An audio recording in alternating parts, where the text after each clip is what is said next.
Hoje recebendo aqui na casa a nossa convidada especial, que já é prata da casa, né? Cleo Bortoli. Isso. Nossa convidada representante da Federação dos Trabalhadores na Indústria Mato Grosso do Sul. E a Cleo está andando nesse estado todo aí, fazendo os acordos coletivos. E hoje nós vamos sentir os bastidores do chão de fábrica, os locais de trabalho, como que está essa expectativa do fim da escala 6x1, para que nós possamos ter uma carga horária de 40 horas semanais. E você, trabalhador, você, trabalhadora, vai ter aquele tempo hábil de lazer, de educação, convívio familiar. Boa tarde, Cleo. Seja bem-vindo mais uma vez aqui no Comitê Sindical Popular da Rota Bioceânica. Obrigada, Walter. Obrigado pelo convite. É uma pauta de muita importância que está quente aí, né? Estamos aí para o dia 26, a projeção que isso vá ser votado, né? O início da sua votação. Então, é um assunto que está iminente e que está quente aí, que os trabalhadores estão aí nessa expectativa dessa redução. Cleo, o mundo mudou, o mundo do trabalho está mudando, a tecnologia está mudando o dia a dia dos trabalhadores. E ainda tem a média de, segundo pesquisa do Ministério do Trabalho e Emprego, 33% de trabalhadores que ainda praticam a escala 6x1. Toda essa mudança do mundo do dia a dia, já está na hora de acabar com essa escala, né? Já. Essa é uma luta nossa do movimento sindical. Quando eu entrei no movimento sindical, ele já tinha essa pauta dessa redução das 40 horas semanais, né? Então, vem a longo, passaram-se governos, e esse ano, com o atual presidente, colocou isso em pauta, que é isso que acho que é o momento que a gente tem de pressionar a população, pressionar nossos deputados federais, nossos senadores, que isso seja votado, né? Que isso for colocado, porque é um avanço para nós. O Brasil está aí com desenvolvimento, crescendo. Eu acho que chegou a hora dos nossos trabalhadores também ser valorizado. Cleo, nós estamos no debate que esse fim da escala 6x1, ela seja feita sem um fim da redução salarial. Do seu ponto de vista, dentro dos acordos coletivos, o sindicato tem que ficar atento justamente para que essa redução de salário não aconteça? Sim, é uma preocupação que a gente tem, né? Que a gente tem que nos resguardar esses trabalhadores para que essa redução de jornada não venha com a redução, a gente fala do salário da categoria, né? Porque a redução do salário do que você já conquistou, isso não vai reduzir. Mas pode, eles falam que ao longo prazo isso pode prejudicar os trabalhadores. Como foi no passado a aprovação de outras leis que era para beneficiar o trabalho, que era o 13º, a FGTS, todas as coisas, também falava de desemprego, de desoneração, que o trabalhador ia perder. E não aconteceu isso, né? Continuou o Brasil crescendo e desenvolvendo. Então, eu acho que isso é mais uma pressão mesmo da bancada empresarial contra aí esse projeto, né, do fim da escala 6x1. Então, eu acho que nos acordos coletivos a gente tem que ficar atento para me dizer, está quase tudo travado, a gente não está conseguindo nem negociar. Eu atualmente estou com minha convenção paralisada, porque dia 26 tem para ir votar, eles estão preocupados de dar um reajuste acima, né, da inflação que a gente sempre briga, que isso venha na redução da jornada de trabalho, que isso eles não poder depois reduzir dos trabalhadores. Então, as negociações estão bem difíceis esse ano, que os empresários estão segurando, achando que isso vai impactar na mão de obra. Cleo, há um debate e, logicamente, que cada lado patronal, laboral, defende seus interesses. Dentro do lado patronal, eles argumentam prejuízos de mão de obras, vão ter que contratar mais mão de obra de reduzir a carga horária. E eles ainda reivindicam, dentro do projeto de lei, com contrapartida na votação na Casa de Lei, alguns benefícios. Dentro do seu ponto de vista, já não há vários benefícios que esse empresário já tem? Sim, né? Eles falam assim, já tem desoneração da folha, ele já tem os parcelamentos, já tem os incentivos. Hoje as indústrias, quando instalam no Mato Grosso do Sul, ela tem o incentivo do Estado, tem o incentivo do município, tem isenção de PVA, de ISS. Então, tipo assim, aí nesse caso, para poder passar uma pauta que é de suma importância, eles querem mais benefício, né? A desoneração, isso na folha, que algumas categorias nossas da indústria, que na indústria têxtil, ela já tem isso já, a desoneração na folha. O INSS é paga só a parte do trabalhador, a parte do empresário não é paga. E isso a gente não pode deixar, porque senão lá no futuro, como vai ficar a nossa previdência? Porque isso, a desoneração da folha é a nossa previdência, é a nossa aposentadoria no futuro. Então, isso eu sou contra isso, porque aí vem os refis da vida. Então, sempre o empresário, lógico, que é uma pauta deles, vão sempre puxar a sardinha para eles, né? Mas nós, trabalhadores, temos que ficar atentos para que isso, para acabar com o fim da escala 6x1, para não ter que beneficiar ainda mais a parte empresarial. Eu sou contra isso. O que é muito importante, e a produtividade, desde o seu ponto de vista, como na sua experiência na Federação dos Trabalhadores na Indústria aqui do Mato Grosso do Sul, o empresário disse que vai reduzir a produtividade. Ao contrário disso, nós entendemos que vai aumentar a produtividade, porque a cabeça do trabalhador ele vai estar mais disposto a produzir, não é isso? Sim, é que eu sempre falo para os trabalhadores, tem alguns segmentos de algumas estilo de indústria, que chamamos mais a indústria química, ela faz essa escala 6x1. A indústria nossa do vestuário, ela já faz essa escala de 5x2, mas faz as 44 horas semanais. Então, tipo assim, e você vê a rentabilidade, a partir do momento que ele faz aqueles 48 minutos semanais para complementar o sábado, o trabalhador já não quer voltar para aquela escala de trabalhar o sábado, né? Então, ele prefere fazer essa escala dos 48 minutos a mais, de segunda a sexta, e ter esses 2 dias de folga para você ter uma melhor qualidade. E muitas empresas já estão praticando esse estilo. Do 6x1, são alguns segmentos mais de que tem termo, que são exclusora, que empresas que roda turno, que faz a escala 6x1. Mas aí também, como a gente vai pegar os índices? Qual é o índice de violência? De violência não, eu falo de acidente de trabalho dentro desse ambiente de trabalho. O adoecimento da classe trabalhadora. Quando a gente traz esse fim da escala 6x1, porque a gente se baseia que vê o nosso INSS como que está hoje, vê quantos trabalhadores estão afastados, quantos trabalhadores estão com problema psicológico, de sobrecarga, pressão, quantos trabalhadores nossos estão mutilados, adoentados pela carga de trabalho e a pressão que tem, eu falo esses trabalhadores também da indústria do comércio, qual o convívio familiar que ele tem de ter uma folga na segunda-feira, na terça-feira, porque eles trabalham sábado e domingo, né? Então, eu falo assim que a gente precisa melhorar nisso, né? Nós da indústria, eu falo assim, quando o comércio começou a abrir aos domingos, shopping, supermercado, a gente achou até legal. Porque a gente falou assim, a gente pode agora no domingo fazer compra, ir para o shopping. Mas quando veio essa jornada para a indústria, aí a realidade foi diferente. Hoje, fazer a escala 6x1, a gente viu a dificuldade que é você não ter convívio familiar e você ter a sua folga numa terça-feira, numa quarta, numa segunda-feira. Creu, dentro do seu ponto de vista, no mundo do trabalho, na relação do trabalho, esses trabalhadores que tem esse percentual de 33%, que é os dados do Ministério do Trabalho e Emprego, que ainda pratica a escala 6x1,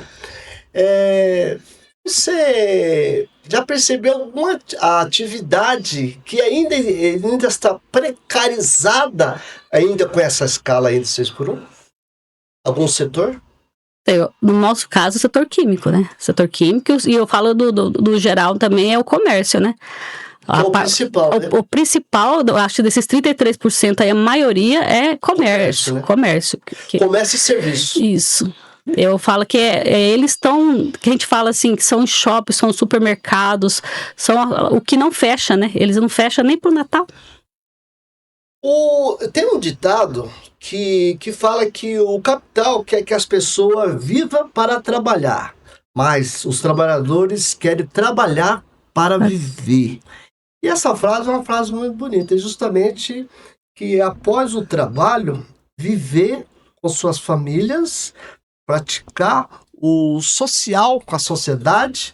Dentro desse ponto de vista, os sindicatos estão preparados para debater, formalizar cláusulas sociais que faz com que as empresas que têm aqueles trabalhadores confinados em canteiro de obras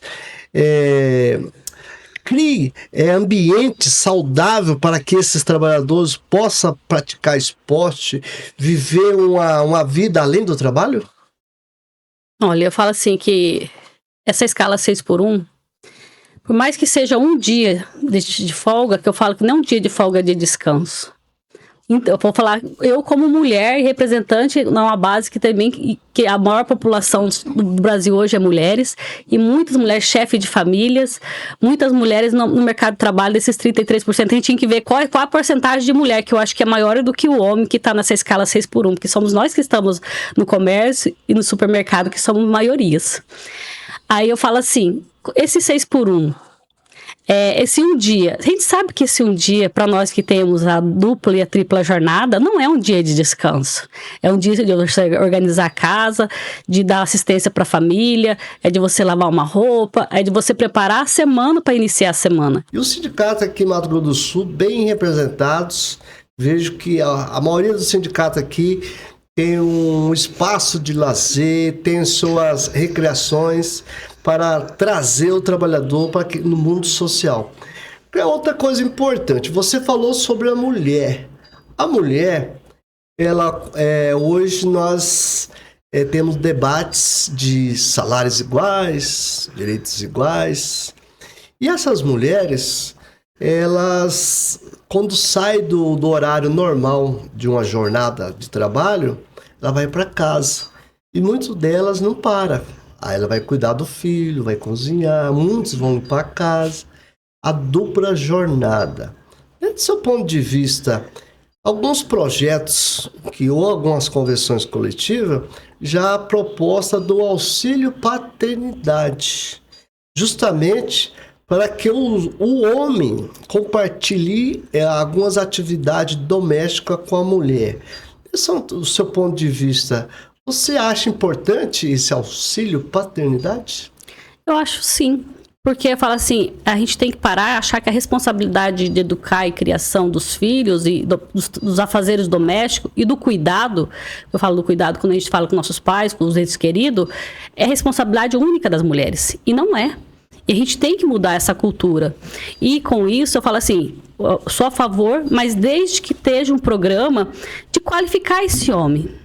Não é simplesmente você dar 20 dias de licença paternidade para ele, sem qualificar qual é o papel dele dentro da casa dele, fazer um curso de, tipo assim, de qualificar, fazer um curso de qualificação, fazer esse curso e entender, porque é uma forma de você trabalhar isso, esse homem, para que ele ajude essa mulher. Porque senão, às vezes, a gente vai ter um rapaz que vai mais incomodar aí dentro de casa do que ajudar. Que ajudar, é verdade. Então, porque, tipo assim, não adianta eu ter um companheiro que ele não entende qual é o papel dele na sociedade, qual é o papel dele como homem na parte estrutural de uma família, que ele tem a obrigação também de limpar, que ele tem a obrigação de cuidar do filho, que ele tem a obrigação de levantar à noite, que tem são coisas que a gente tem que mudar a cultura do homem que foi estruturada, essa cultura machista, e dele entender isso e ajudar a mulher, porque não adianta ele simplesmente dar a licença, não ter essa qualificação, e ele vai entender que isso é uma férias. Aí a mulher vai ter mais um para cuidar. Então eu falo assim que tem que ter, mas desde que exige um curso aí de qualificar esses homens aí. Olha aí, homem arada. A fim da escala 6x1 vai trazer um debate social. O homem tem que se qualificar para ajudar a mulher em casa. O homem não pode ficar no sofá com um copo de cerveja, assistindo o jogo e pedindo, abre mais um aí. Não, ele vai ter que levantar lá na geladeira, pegar a cerveja, abrir e ainda servir para sua esposa. Esse é o mundo do trabalho moderno, o mundo está se mudando. Tecnologia. Dentro do seu ponto de vista, o fim da escala, a tecnologia, ela vai contribuir? Eu falo assim que após a pandemia, durante a pandemia, a tecnologia avançou e muito, né? Home office, muito trabalho, essa parte já modernizou. E ela vem, a indústria fala que a indústria 5.0, a gente constantemente vê máquinas substituindo trabalhadores. Você vê agora no sem parar, né? Sem parar, o pedágio agora, que é tipo assim, totalmente tecnológico. E a gente vê hoje, quem vai em banco hoje? né? Tudo via aplicativo. Então, o mundo do trabalho está numa transformação. E nós, trabalhadores... Está quase tudo aqui, né? Quase todo aqui nesse celular nosso. E aí a gente vai ter que qualificar essa mão de obra, a gente vai ter que qualificar essas novas gerações que não querem ser nem seletista, né? Quer ser tudo empreendedores, né?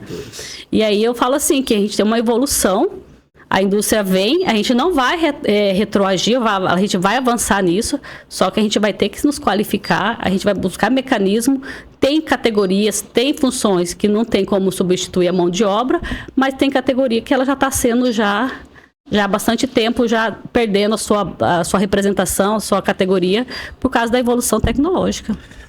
Cleo, insistindo nessa pauta tão importante que é o mundo tecnológico. Uma grande preocupação nossa é a informalidade. E dentro da informalidade, nós temos o trabalho dos aplicativos. A uberização, nós temos os aplicativos de entregas de motos. Como que o Estado, dentro do seu ponto de vista, ele vai conseguir organizar, acompanhar, regular esses trabalhadores na informalidade?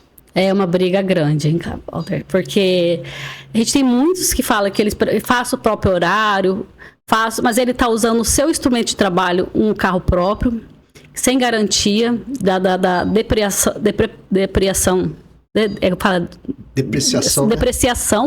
do seu bem que está ali. Se você vem se acidentar, né? Você vai se encostar, se você tem uma mesa, é um salário mínimo, às vezes não condiz com a renda que ele tirava quando ele estava em exercício, em pleno trabalho. O futuro, eu fico a preocupação desses aplicativos lá na frente. Qual isso vai ser o impacto para nós na aposentadoria? Né? Como que vai ficar isso? Precisa da regulamentação. Eu falo assim que hoje fala da transparência do que é pago a pessoa que faz o uso do aplicativo, pago pelo comércio e que o trabalhador está recebendo. A gente não tem essa transparência. A gente não tem a transparência do serviço que é cobrado em cima daquilo, de quem está ganhando em cima de quem, né? Se o comerciante lançou o seu produto, o valor que foi acrescido, o valor que o motoentregador está recebendo, existe a transparência. A gente também vê projetos que está tendo agora, que o município estão investindo e tem que investir. Você vê hoje em dia, eles ficam na rua, sol e chuva, não tem um local para eles se abrigar, exige. Foi permitido, tipo assim, a uberização, o iFood, toda essa parte. Mas aí, quais condições que estão dando? Porque não deixa de ser trabalhador.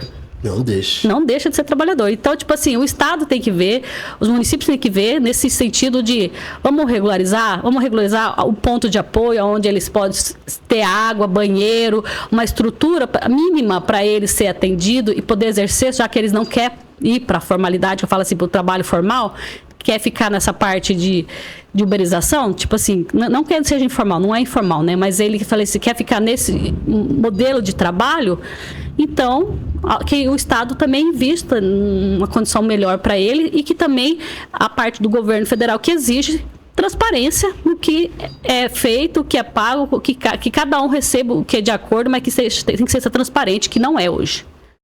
A redução de salário, fim da escala, nós debatemos a dignidade da pessoa humana.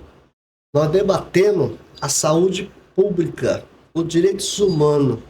Saúde pública, nós, pelos números da Previdência, até pela OMC, os números são bem... a escala já está em alta. E o Brasil não é diferente dos países da América do Sul. Os números são elevados de afastamento de auxílio-doença devido ao psicossocial, que é o doença e afastamento, geralmente é ligada à mente, ao psicólogo, a pessoa depressão, a pessoa que não consegue trabalhar num ambiente de trabalho seguro. E aí, Cleo, eu volto de novo com você, mulher. O assédio sexual e o assédio moral diante das frentes do trabalho. Eu tenho um empresário, um patrão, que ele exige da sua secretária trabalho além daquele necessário que ela no seu labor diário. Cobra produtividade, cobra metas, e quando aquela pessoa não a faz, ele é xingado, ele é cobrado, ele é colocado a escanteio. Como que nesse mundo moderno o Estado pode fiscalizar esse tipo de relações de trabalho no dia a dia aqui no Brasil? Eu falo assim que é uma desconstrução, né? Tem vários tipos de canal de denúncia, mas poucos denunciam. Eu falo assim, hoje, nós da federação, a gente conseguimos afastar um gerente por assédio moral, que ele fazia esse assédio moral, conseguimos afastar esse gerente de uma indústria, mas não foi fácil. Foi denúncia do Ministério Público, todo o rito, julgou procedente, agora foi encaminhado para ação civil. Então, tipo assim, mas isso foi ao longo de mais de 1 ano e meio. Demora. É um processo lento. E aí eu falo assim, a dificuldade que a gente tem de, às vezes, achar que isso não vai dar em nada. E para nós mulheres, a gente tem que entender que isso não é normal. Não é normal o assédio sexual no ambiente de trabalho. A gente não tem que passar pano para homem que comete isso. Tem que denunciar. É que, às vezes, muitas são desencorajadas. Falar assim, eu posso perder meu emprego, eu posso sofrer algum tipo de retaliação, não tenho como provar. Então fica uma dificuldade para nós mulheres do assédio sexual no ambiente de trabalho e de homens também. O assédio moral tem muitas práticas. Eu falei assim, o trabalhador teria que entender e fazer a denúncia, que só assim a gente vai conseguir mudar isso, esse comportamento que tem, né? Porque você falou, os dados estão aí. A gente tem esse ano a implementação, já foi do ano passado aprovado, a NR1. A NR1 esse ano entra em vigor, espero, né? Vamos ver se todo junho entra em vigor, né? Esperamos que não seja prorrogada mais uma vez, porque trata da parte psíquica dentro do ambiente de trabalho. A gente teve em Aparecida do Taboado, foi noticiado, um trabalhador que sofria bullying, o que ele fez? No momento de desespero, ateou fogo na empresa. Então, tipo assim, até onde aquele ambiente de trabalho pode te levar a um ato como esse trabalhador levou, né? A pressão, a pressão psicológica, o assédio moral, o assédio sexual. Então, tipo assim, a NR1 veio para tratar, ou falar assim, a parte psíquica do ambiente, o que aquele ambiente de trabalho causa. Os outros acham que vai vir que vai todo mundo para psicólogo agora tratar sobre... sobre separação, não tem nada a ver. A NR1 vem para regulamentar o ambiente de trabalho, a parte psíquica, então, tipo assim, se tem uma NR, porque teve muito índice, muito problemas, muito afastamento, e aí essa NR fala, foi feito nesse governo de esquerda agora. Não, a NR1, quando eu sempre falo, gente, uma NR, quando ela é criada por um conselho tripartite, onde tinha um empresário, onde tinha bancada dos trabalhadores e onde tinha governo. Então, se criou, foi baseado em dados, e não especulação, e não é uma coisa política, e sim uma necessidade. Técnica. E falando sobre a NR ela já fala, NR1, ou seja, é a primeira realizada, discutida, debatida, e hoje ela está sendo só comentada. Por que sendo comentada? Porque, devido aos índices de afastamento, doenças modernas no mundo contemporâneo, a doença mental, onde trabalhadores cargas horárias excessivas, com cobrança de chefe, metas de produtividade, e acaba numa hora, é igual um copo. Ele enche, você enche o copo, uma hora ele vai derramar. Quando ele derrama, infelizmente, está doente. Precisa procurar um profissional. Que a parte psíquica, eu falo que você falou do copo d'água, eu falei assim, não é uma coisa que vai transbordar hoje, é ao longo de uma vida de trabalho, você começou jovem, trabalhando, aquilo ali um copo desse daqui ao longo da sua vida, vai chegar até a hora que ele vai transbordar. E aí, quando às vezes, a hora que transborda, é na hora que você mais precisa Acho que você está, às vezes, com uma idade um pouco mais avançada, um ambiente de trabalho é onde que você não tem essa rede de apoio para os trabalhadores. É uma atividade que você percebe essa doença chegar ainda mais cedo, durante o período de produtividade, é no setor de segurança pública, né? Onde policiais, muitas vezes, eles cometem suicídio, eles matam a mulher, às vezes ele desconta aquela violência no trabalho do dia a dia, ele pega, ele violenta, ele tá ali para defender, fazer a segurança, ao contrário disso, ele desconta toda aquela ira, daquele sentimento dele, ele tá com o copo dele, já a água derramou do copo. Você acha que na parte de segurança pública o Estado ele está preparado para a NR? Eu acho que não, né? A gente tem vários exemplos e muitas denúncias dos cursos de formação, né? Quando você passa, como que é a academia, né? O que está se ensinado dentro dessa academia hoje, policial, esse enfrentamento, eu faço que leva ele ficar sempre a sentinela, né? Sempre pronto, sempre a serviço da sociedade, sempre a pressão, sempre... É tipo assim, eu falo que tem o síndrome da perseguição, de ser perseguido, alguma coisa, que isso... E aí, qual que é o respaldo que o Estado dá? Qual o trabalho que eles fazem, psicólogas, atendimento a esses trabalhadores, que às vezes estão plantões e plantões e plantões. A gente tem isso na saúde também, não só na parte... Também temos quantos plantões você precisa fazer para você tirar um trabalho decente na parte da saúde. Quantos plantões os nossos policiais precisam fazer para tirar um salário justo para sustentar a sua família. Aí vem essa da indústria, produção. Vamos para o comércio, meta. Você atingiu aquela meta, parceira, agora deu certo, achei o caminho para me atingir minha meta, agora estou tranquila. Quando chega no próximo mês, o patrão fala assim, mudamos a meta, vamos levar a meta. Vamos modificar. Então, tipo assim, a gente vive em constância pressão por produção, por trabalho, pressão psicológica. E isso é importante, o trabalhador que nos assiste, ele está focado nessa pauta, e muitas vezes você sai do mundo do trabalho, chega no seu lar, sua mente ainda está voltada no que você vai fazer amanhã cedo. Muitas vezes a sua família está do lado de você, você está concentrado no que vai produzir no outro dia. E aí isso começa, são os primeiros sinais onde você tem que fazer essa mudança justamente para você não ficar com essa doença mental. Mas outro desafio, a NR1, tomara que ela entre em...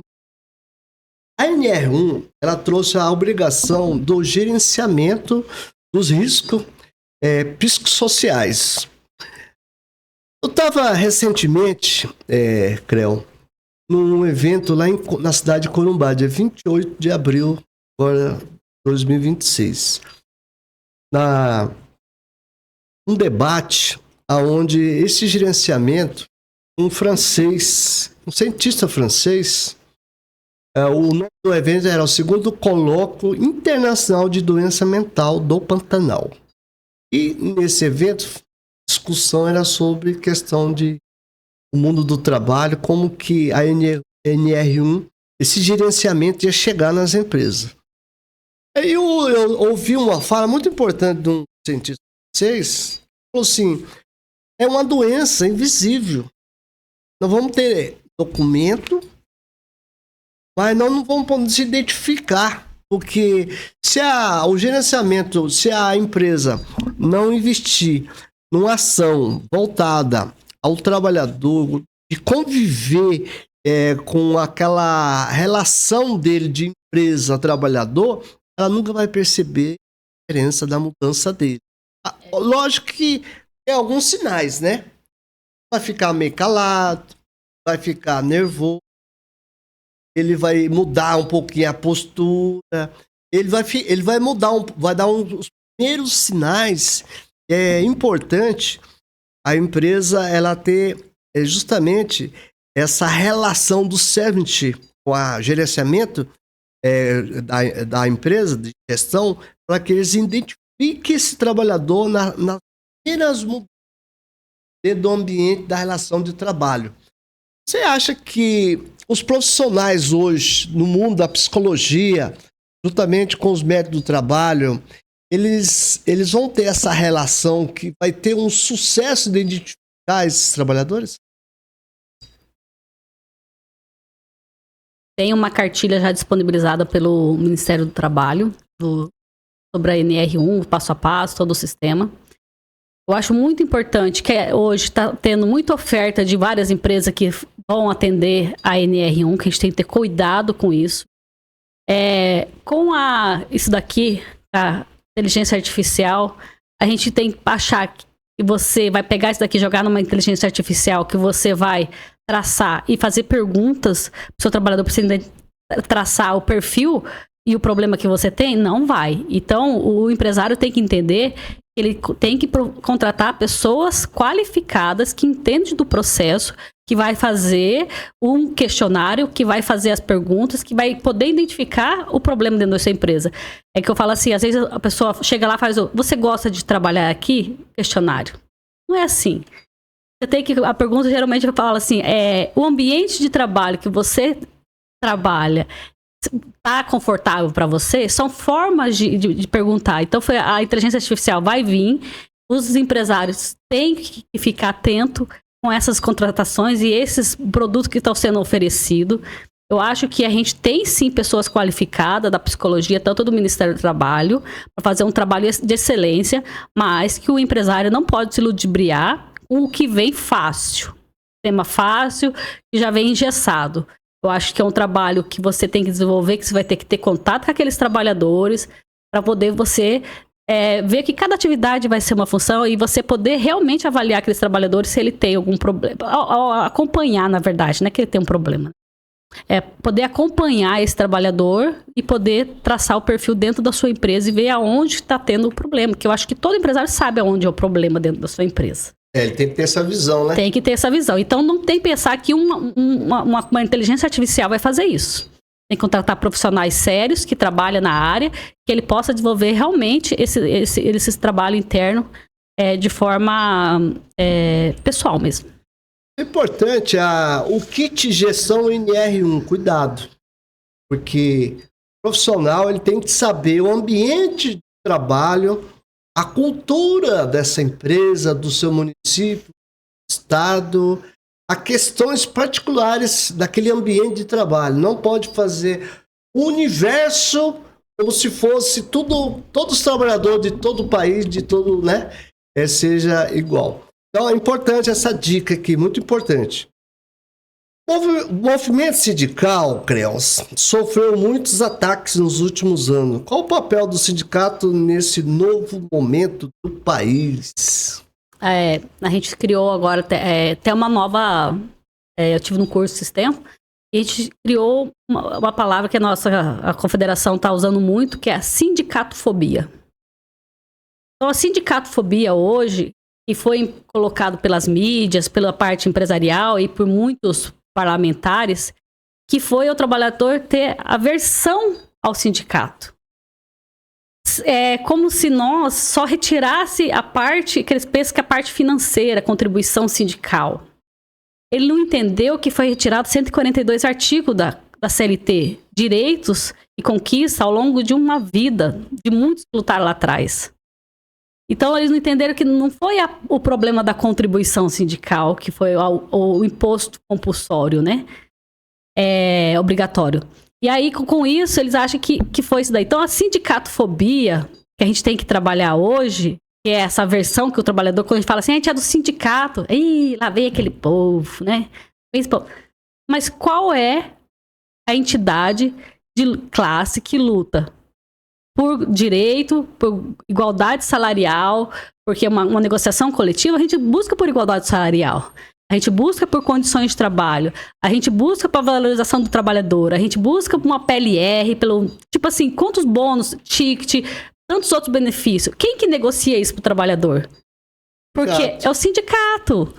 Você acha que se não tivesse a obrigatoriedade de uma negociação coletiva, de um acordo coletivo, de uma convenção coletiva, o empresário iria cumprir? Não, a gente sabe que não. De livre e espontânea vontade, você negociar seu salário, você negociar se você a sua hora, o valor da sua hora extra. Então, conquista que o movimento sindical ao longo de uma vida vem sempre regulamentando, falar assim, com todos os defeitos que nós, o movimento sindical, possa ter, ainda é o único instrumento de luta da classe trabalhadora. Porque se você vai para a Justiça do Trabalho, você já teve o problema. Vai para o Ministério Público, porque você já teve o problema. Quem vai garantir qualidade de vida, salário, fala parte econômica, salário e qualidade de vida, lazer, condições de trabalho, é o movimento sindical. Só ele que busca isso para o trabalhador. Não tem nenhuma outra instituição, nenhum outro órgão que faz esse trabalho a não ser nosso. Isso dá uma segurança para o trabalhador, né? Para que ele, ao longo dos contratos de trabalho, tenha aqueles direitos adquiridos. Creu, vamos entrar na questão de assédio moral, questão de gênero racial. Do seu ponto de vista, quando nós falamos mais, nós estamos tendo de nada esse processo de uma vida melhor além do trabalho, questão de racial, gênero, acha que nós devemos fortalecer essa para que essas pessoas, por ser negra, por ser mulher, sofram abusos? Sim. Eu falo que um país que foi escravizado, né? A gente começou da escravatura, uma dívida que a gente tem com a população negra desse país, uma conta que o brasileiro a gente tem que pagar a essa população que foi escravizada. Eu falo que a Lei Áurea, ela deu liberdade, mas não deu oportunidade de você conquistar, né, seu trabalho, ter patrimônio e várias coisas que a gente sabe da história. Então eu falo assim, uma desconstrução que a gente tem que fazer diariamente, para nós mulheres também, porque nós mulheres não nascemos somente para cuidar da casa, para cuidar dos filhos, a gente também nasceu para o ambiente de trabalho, nós nascemos também para estar para condições de trabalho, de cargo de chefia, de tomada de decisão, e isso é onde essa população, se a gente levar os índices, não está. O preconceito, porque a gente tem a licença maternidade, então que a gente não possa exercer a maternidade e ser gerente, chefe, a gente vem avançando, mas quando a gente chega num cargo desse, o tempo de estudo e dedicação é muito maior que o de um homem. Quando a gente vai para a classe racial, a gente fala assim, aonde estão esses cargos, essas pessoas em cargo de liderança, de tomada de decisão? Às vezes a maioria estão no chão de fábrica, não estão nas tomadas de decisão. Então, você falou do assédio moral e sexual, não só nesse sentido, né? Eu falo assim que acaba sendo também uma coisa que nós mulheres sofremos muito no ambiente de trabalho.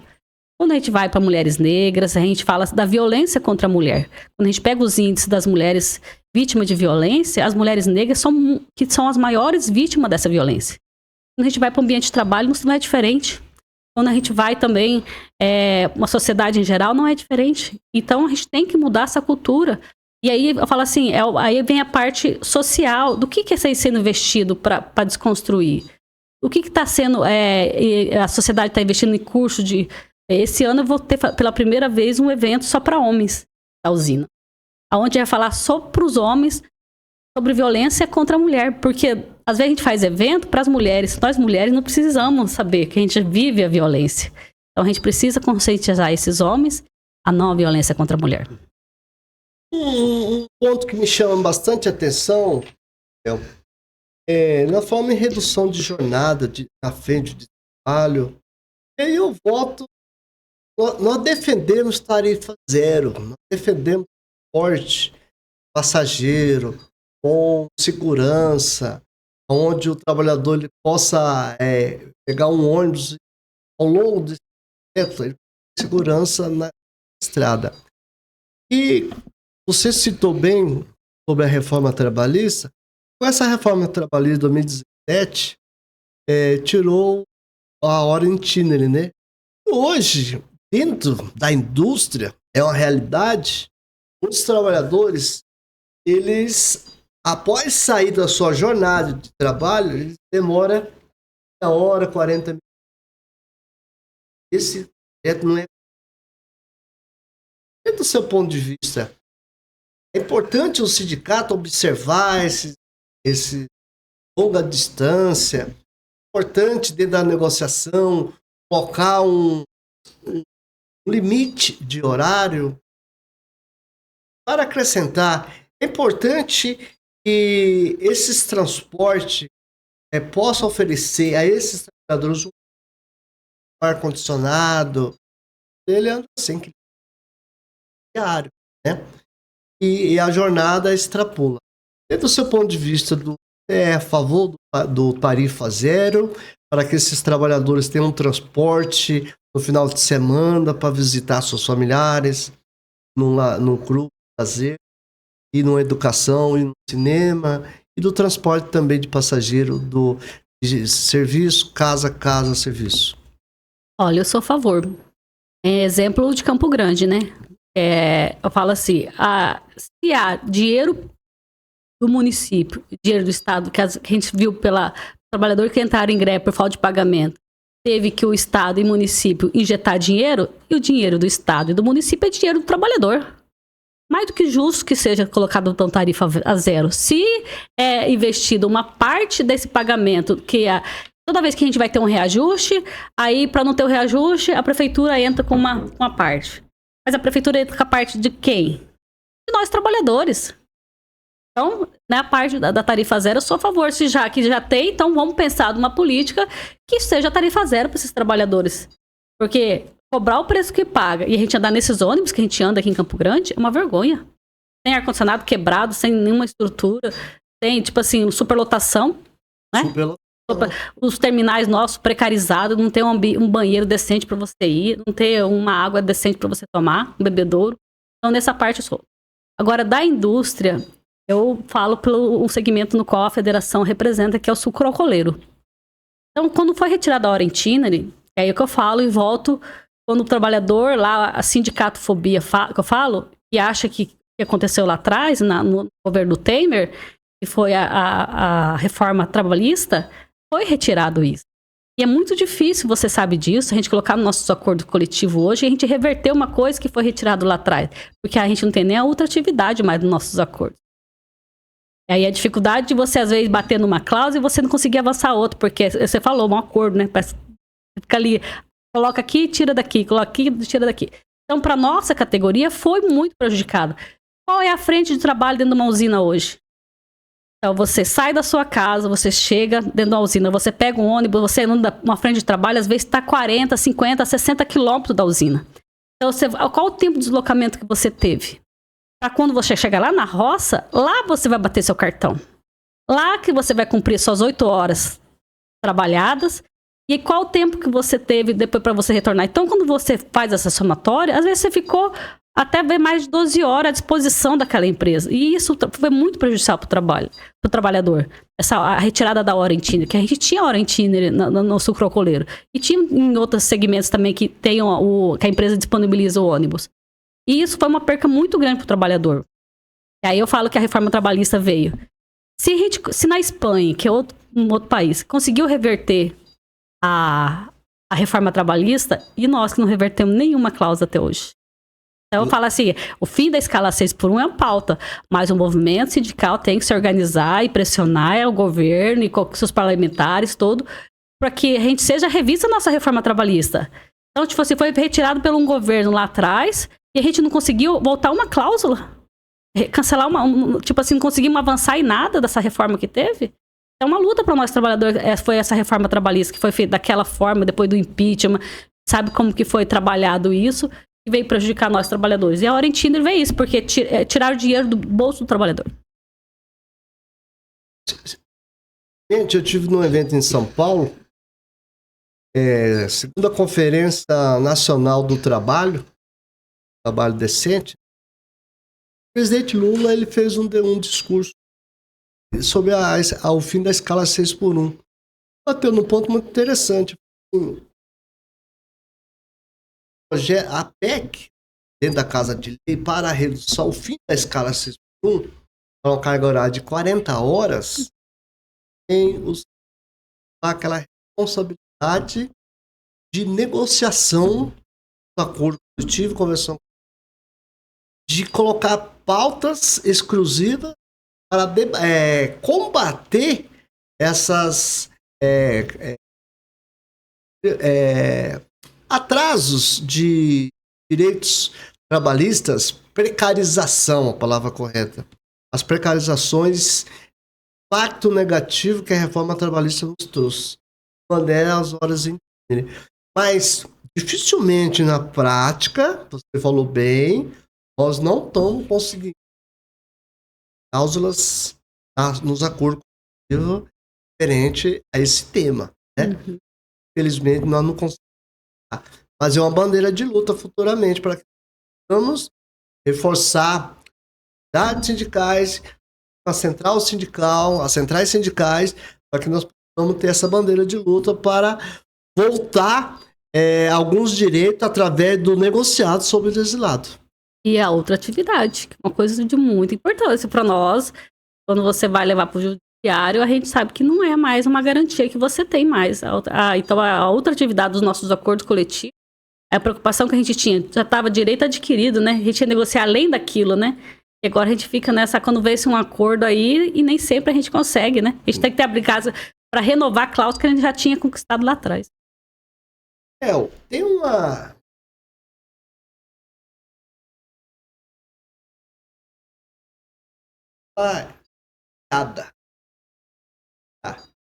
onde o trabalhador a cada 90 dias feito a visita ao seu local de origem. Todos do setor da construção tem muitos trabalhadores na região nordeste.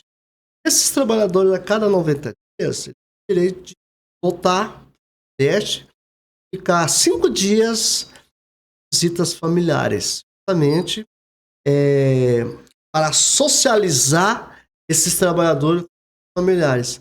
Senão vai cair na cadinha. Se ele não voltar a cada 90 dias, quando ele voltar, vai bater palma lá, aquele gurizinho que ele deixou lá, vai sair no portão, não vai conhecer o pai, vai chamar a mãe, vai falar, mãe, homem estranho aí. E era justamente o que deixou a 6 meses.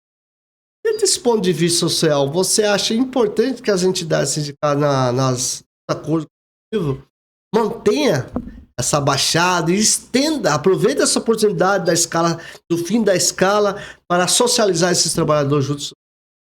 Assim, né, que eu falo, porque o convívio familiar, eu falo assim, é o esteio, né, de uma família. Tanto a presença do pai ou da mãe, hoje em dia o mercado de trabalho ele diferencia muito, né, que às vezes a gente tem mulheres também na construção civil. Então, eu falo que é essencial, e eu acho que o fim dessa escala 6x1 é proporcionar isso para esse trabalhador um tempo maior, quem seja, né? Pensando nisso, para esse trabalhador ter esse convívio familiar é de suma importância. Eu acho que isso só vem agregar. Eu falo até o projeto do Paulo Douglas, que é de uma outra categoria, que era o transporte, né? Que foi o projeto dele dos motoristas. E aí eu falo assim, que era muitas mulheres viúvas de marido vivo, né? Porque o marido voltava para casa, depois um frete aqui, um frete ali. Então, precisava de uma regulamentação da jornada de trabalho deles, para eles também terem o convívio familiar. E é o histórico que falava que as mulheres de caminhoneiro eram mulheres de marido vivo, viúva de marido vivo. E eles não paravam, né? Não parava, porque a empresa mandava para uma empresa, pega a carta de frete, vai para outra. Às vezes o cara passava meses e meses sem poder voltar para sua residência. Esses trabalhadores, muitas vezes, eles voltaram dentro do caixão. Muitos. Ô, Creu, o Estado, quando eu falo Estado, União, o Estado e o município. Não adianta reduzir a carga horária, o fim da escala 6x1, se o Estado não oferecer o que está na sua obrigação na Constituição, que é o lazer, a cultura, esporte. Muitos municípios não têm essa oportunidade. Porque muitos municípios, os trabalhadores estão de folga, têm uma agenda cultural, não tem uma agenda de esporte. Esse trabalhador ele fica confinado muitas vezes. É duas saídas que ele vai. Ou ele vai, realmente é normal, lá num barzinho, fazer um tal. Muitas vezes ele fica deitado, né? Naquele ambiente onde ele acaba, dentro dos seus sentimentos, causando, às vezes, até a própria doença mental. Desse ponto de vista, o Estado e o município tem que ajudar essa agenda do fim da escala nos municípios onde tem obras? Eu falo assim, que esses projetos a gente precisa a população tem que entender que o maior fiscalizador somos nós mesmos. Fiscalizar aonde está destinado o recurso, porque o recurso vem tanto para o governo federal, vem para o estado, vem para o município. Falo nisso nesse sentido, porque o ano passado a nossa prefeita não investiu, acho que, nem R$1 sobre o combate à violência contra mulheres. O recurso estava ali e não foi investido. Como também da cultura, onde foi investido? Não é só show, fazer um show que nem é feito aqui nas nações indígenas. Não é só esse tipo de lazer. Como que está a nossa quadra de esporte da Moreninha? Abandonada. Como é que tá nossos clubes da prefeitura de Campo Grande? Vamos falar do interior que eu não conheço, vou falar de Campo Grande. Como que tá nossas praças? Um mato enorme, sem iluminação, sem estrutura da nossa família. Então, tipo assim, fiscalizar do poder público municipal, estadual, e a recurso que vem a ser destinado e fiscalizar que isso seja cumprido, porque tem, mas eles acabam desviando o recurso e investindo em outra área. Então, e deixa a nossa parte de lazer, social, cultura, a verba que vem para isso não acaba sendo destinada para isso. Isso é importante, muito importante. Os trabalhadores e as trabalhadoras têm que gostar da política, sim, porque os sindicatos, papel craque, cobrar investimento na cultura. Não adianta ter um fim da escala, reduzir a carga horária de trabalho e o seu bairro, a Moreninha, não tem uma quadra, a quadra tem, mas a manutenção não tem, né? As agendas, né? Tá precarizado, né? Tipo assim, tá abandonado os nossos parques, né? Tá abandonado. Então, preciso do investimento, da reestruturação deles, né? E que você falou também, essa parte de lazer dos trabalhadores e da política, né? A política faz parte da nossa vida. Se a gente não faz política, o outro vai lá e faz, mas vai fazer talvez direcionado para o benefício dele, e não para nossos benefícios e nossas demandas, né? Da classe trabalhadora. Então, política vai existir e faz parte da nossa vida. Não tem essa, falar que eu não gosto de política. Posso até falar que não gosto de talvez se envolver lá politicamente, mas a política faz parte do nosso dia a dia. No transporte, nas leis, na saúde, em tudo. Olha, já um toque, hein, pessoal? Tem que participar da política, sim. Tem que participar dos debates. Já tem que estar com essas pautas voltadas aos trabalhadores. Não podemos deixar o debate político de lado, porque se entrar o representante patronal lá, ele vai fazer o que ele voltado às empresas dele. Produtividade, né? Isenção tributária. Refis, muitas vezes... Recuperação judicial. Criam leis que beneficiam muito mais a outra parte, na exoneração da folha. Então, são coisas que a gente for colocar no papel, que são leis e decretos criados, quais são que beneficiam a parte empresarial e quais são que beneficiam o trabalhador. Quanto tempo que a gente não tem avanço? Teve avanço agora da NR1, né?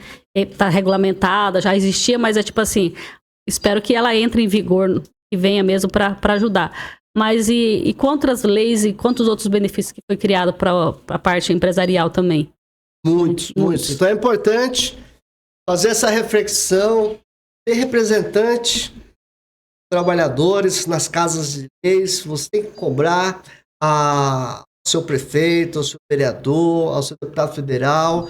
Muito importante nessa pauta de redução de jornada de trabalho para os trabalhadores e trabalhadoras. E queremos agora, chegamos ao final. Papo bom, a hora voa, né? Quero agradecer você, Cleo, mais uma vez, se disponibilizou.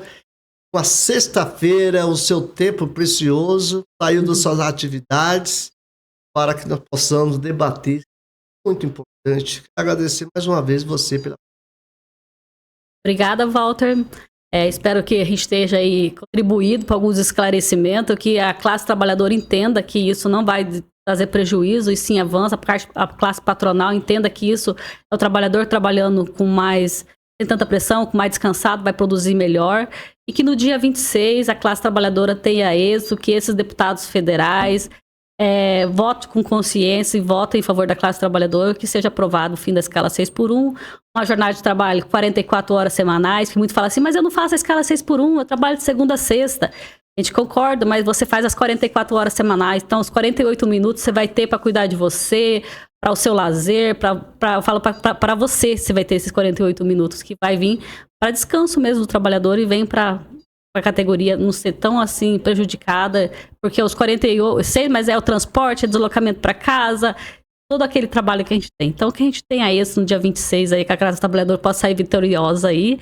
E agradecer mais uma vez, Walter, pelo convite. A gente está sempre à disposição, a Federação dos Trabalhadores da Indústria aí, para o debate aí que a gente tem aí do movimento sindical, que fortalece cada vez mais, que o movimento sindical vem para, tipo assim, em defesa da classe trabalhadora, que a gente está aí para se somar.